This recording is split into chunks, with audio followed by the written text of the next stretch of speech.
नमस्कार, मेरा नाम है डॉक्टर पूरू धवन और आज इस वीडियो में हम बात करने वाले हैं कि पैरालिसिस पेशेंट को ठंड के अंदर किन-किन चीज़ों का ध्यान रखना चाहिए। जैसे-जैसे ठंड बढ़ती है, एक पैरालिसिस पेशेंट की बॉडी के अंदर स्टिफनेस बढ़ती चली जाती है, अकड़न बढ़ती चली जाती है। पेशेंट अक्सर उससे घबरा जाता है कि मेरी हाई स्टिफनेस बढ़ रही है, मेरा हाथ टाइट हो रहा है, मेरा पैर नहीं चल रहा। मगर ये जो ठंड की वजह से जो स्टिफनेस होती है, इससे डरने की बिल्कुल भी ज़रूरत नहीं होती। क्यों नहीं होती? क्योंकि ये परमानेंट टाइप की स्टिफनेस नहीं होती। हमें ज़रूरत होती है अपनी बॉडी को गर्म करने की। अगर आप अपनी बॉडी को गर्म रखते हैं, गर्म कपड़े पहनते हैं, ये थोड़ी-सी एक्सरसाइज़ करते हैं, तो आप क्या देखेंगे कि जो स्टिफनेस आपको परेशान कर रही थी, वो जा रही है। इसी वजह से जितने भी पैरालिसिस के पेशेंट हैं, उनको हम क्या एडवाइस करेंगे? गर्म कपड़े पहनो और अपने एक्सरसाइज का ड्यूरेशन को बढ़ा दो, क्योंकि ठंड जैसे-जैसे बढ़ती है, हर इंसान के अंदर एक्सरसाइज करने का जो स्टैमिना है, वो बढ़ जाता है। हमने इस बढ़े हुए स्टैमिना को यूज़ करना होता है एक पैरालिसिस पेशेंट को ठीक करने में। तो ठंड के मौसम के अंदर कम से कम 5 घंटे 5 से 6 घंटे अपनी बॉडी को एक्सरसाइज पे दो, क्योंकि एक्सरसाइज करना, रिपीटिशन करना, एक ही मूवमेंट को बार-बार करना पैरालिसिस पेशेंट की ट्रीटमेंट का 50% होता है। अब अक्सर पेशेंट इसको कंफ्यूज कर जाते हैं फिजियोथेरेपी से। फिजियोथेरेपी और रिपीटिशन दो अलग-अलग चीज़ है। हम इसको पहले थोड़ा सा डिफरेंशिएट करते हैं, उसे समझने की कोशिश करते हैं कि फिजियोथेरेपी का क्या रोल होता है और रिपीटिशन या जिसे हम ऑक्यूपेशनल थेरेपी भी कहते हैं मेडिकल टर्म में, उसका क्या पर्पस होता है। फिजियोथेरेपी को बनाया गया है आपकी मसल्स को ठीक रखने के लिए, कि वो ठीक से काम करे, उसमें स्टिफनेस ना आए। मगर एक पैरालिसिस पेशेंट को क्या फिजियोथेरेपी की ज़रूरत होती है? क्या उसकी मसल्स में कोई नुकसान हुआ है? नहीं। एक पैरालिसिस पेशेंट की बॉडी के अंदर देखा जाए कि पैरालिसिस हुआ क्यों? तो उसकी मसल्स नहीं चल रही। मगर मसल्स क्यों नहीं चल रही? क्योंकि ब्रेन के अंदर क्लॉट आया था, ब्रेन के अंदर ब्रेन हैमरेज हुआ था, जिससे ब्रेन का वो हिस्सा जो हाथ-पैर को चलाता था, उसने काम करना बंद कर दिया, जिसकी वजह से आप अपने हाथ-पैर को नहीं हिला पाते। अब हम हाथ-पैर को कैसे हिला सकते हैं, कैसे उसको मूवमेंट लेकर आ सकते हैं, उसको भी समझने की ज़रूरत है। आप अपने आप को इमेजिन करो, जब हुआ था तो कंडीशन क्या थी? आप बिल्कुल बेड रिडन थे, हिल नहीं पाते थे, बैठ नहीं पाते थे, चल नहीं पाते थे। मगर अगले 6 महीने के अंदर आपकी बॉडी के अंदर बहुत अच्छी इंप्रूवमेंट होनी शुरू हुई। आप खड़े हुए, चले, आपके हाथ में ताकत आई। अब सवाल ये उठता है कि अगर ब्रेन के अंदर वो हिस्सा मर गया था, तो आपके दोबारा से मूवमेंट क्यों आई? ये जो मूवमेंट आती है किसी भी पैरालिसिस पेशेंट के अंदर पहले 6 महीने के अंदर, ये आती है न्यूरोप्लास्टिसिटी से। न्यूरोप्लास्टिसिटी ब्रेन का एक हीलिंग प्रोसेस होता है। जैसे आपको कहीं पे चोट लगती है, जख्म होता है और वो अपने आप भरना शुरू होता है। इसी तरह से जब ब्रेन के अंदर किसी टाइप का नुकसान होता है, तो वो स्किन की तरह नहीं भरता, उसमें न्यूरोप्लास्टिसिटी होती है। वो अपने आप को और डेवलप करता है और विकास लेता है, क्योंकि ब्रेन एक ऐसा ऑर्गन है जो अपने आप को कंटिन्यूअसली इवॉल्व करता रहता है, डेवलप करता रहता है। जो चीज़ आप करते रहोगे उसमें आप महारत हासिल करते चले जाओगे। ये जो महारत हासिल करने के लिए हमने क्या किया, एक ही काम को बार बार बार बार बार बार किया।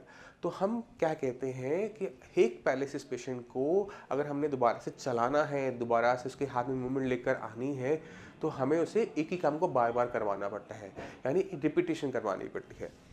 अगर एक पैरालिसिस पेशेंट को इसका पैर की मूवमेंट ठीक नहीं है, हम उससे कहते हैं कि साइकिलिंग करो, तो पेशेंट साइकिलिंग बहुत अच्छी कर लेगा। मगर अगर हम कहें कि चलो, तो वो चल नहीं पाता।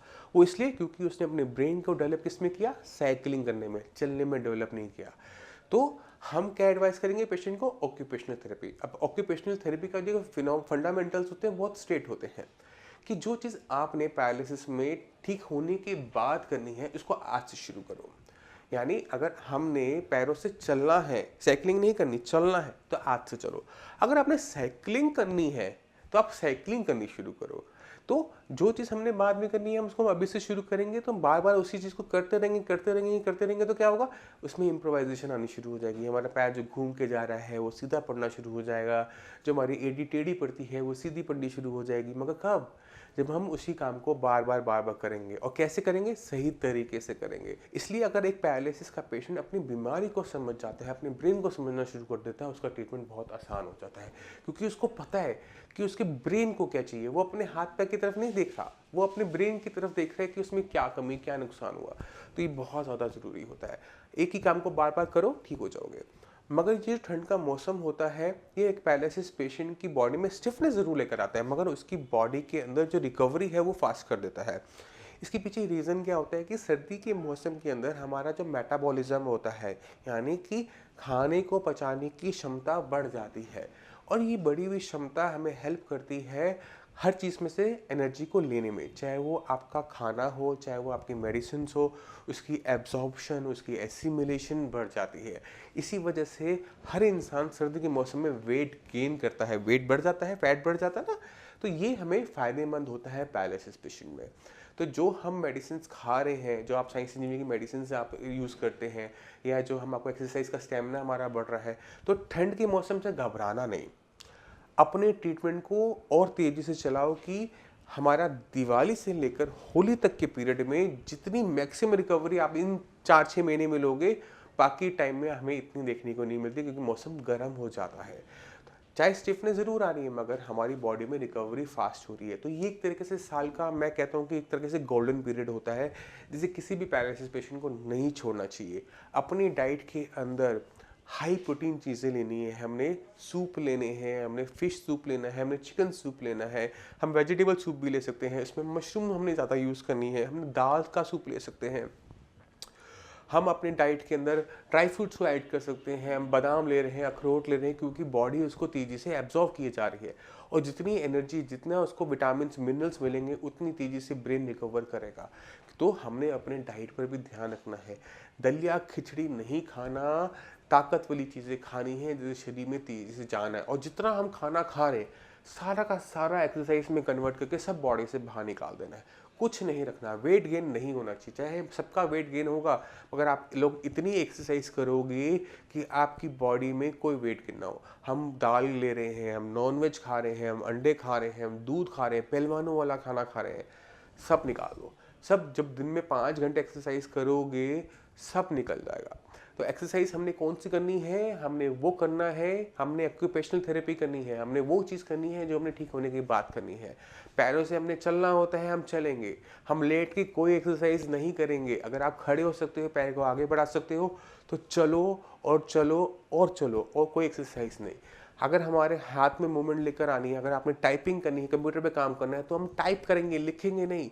हम आज से हमारा हाथ काम नहीं कर रहा, फिर भी हम टाइप करेंगे, लिखने वाला काम नहीं करना, क्योंकि लिखोगे तो टाइपिंग रह जाएगी। तो जो चीज़ में हमने अपने आप को माहिर बनाना है दोबारा से, जिस काम को करने लायक हमने दोबारा से बनाना है, उसको आज आप शुरू करो। आप अक्टूबर में शुरू करो, आप मार्च तक पहुँचते तक आप देखोगे कि आपके अंदर बहुत ड्रास्टिक चेंजेस आ गए। मगर हमने अपने ब्रेन के अंदर ध्यान देना है, ब्रेन की न्यूरोप्लास्टिसिटी को बंद नहीं होने देना। जो मेडिसिन्स आपको दी जा रही हैं, आप उसे कंटिन्यू रखो, और जो चीज़ मैं आपको कह रहा हूँ आप उसे फॉलो करोगे, मार्च तक आप अपने चेंजेस देखोगे। अब एक छोटा सा काम करो, आप अक्टूबर की एक वीडियो बनाओ, चलने वाली, हाथ से काम करने वाली, उसमें एक रिकॉर्ड हो गया।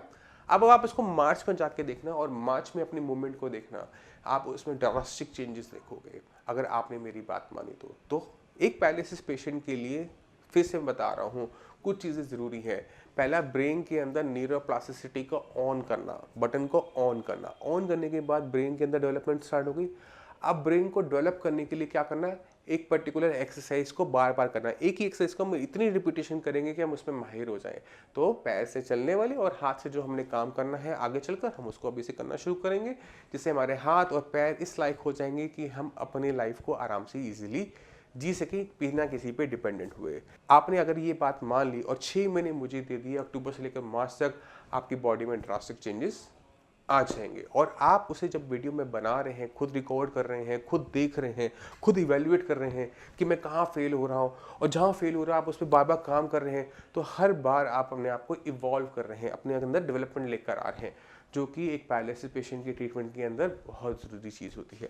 मैं उम्मीद करता हूँ इस ठंड से आप डरेंगे नहीं, अपने पे काम करना शुरू करेंगे, इस ठंड के मौसम का सही यूज़ करना शुरू करेंगे, और मार्च तक, इस ठंड के मौसम के एंड तक आप अपनी बॉडी के अंदर बहुत ड्रास्टिक चेंजेस लेकर आएंगे। अब इसी के साथ आप सभी से मैं चलने की आगे चाहूँगा। मिलते हैं अगली वीडियो में, तब तक के लिए धन्यवाद।